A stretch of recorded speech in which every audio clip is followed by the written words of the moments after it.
My name is Marilee Ludis. Welcome to my presentation video for my digitized font family, Quickcard Sans.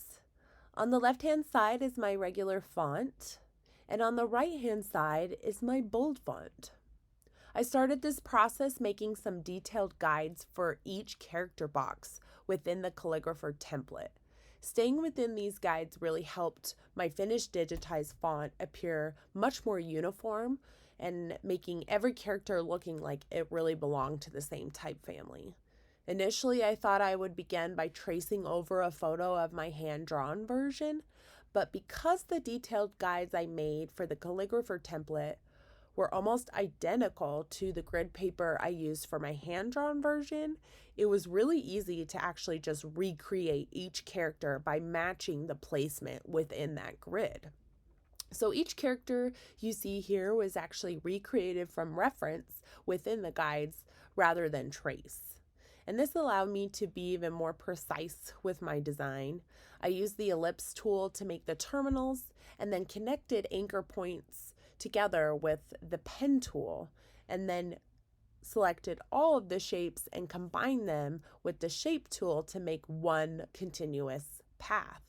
And even with the smart guides on, sometimes the points wouldn't align perfectly, and I loved viewing my project in outline mode to make sure the paths were exactly precisely where I wanted. Overall, I really enjoyed using Illustrator to create my characters, additionally for the terminals as well, to imitate a really large Sharpie marker.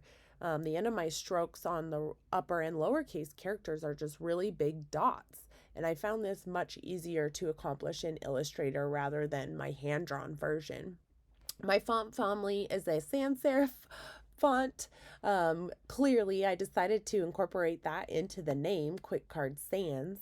And just to remind you a little bit about my type family, it was inspired by fonts that I used on cards to make for family and loved ones, usually to be used with the untraditional baseline and minimal kerning, and just taking up all the available space on the card.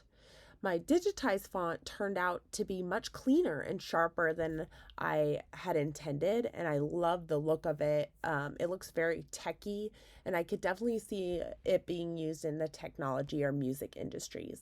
And I loved learning this process, and I cannot wait to try it again on a different project. Thank you so much for a great semester.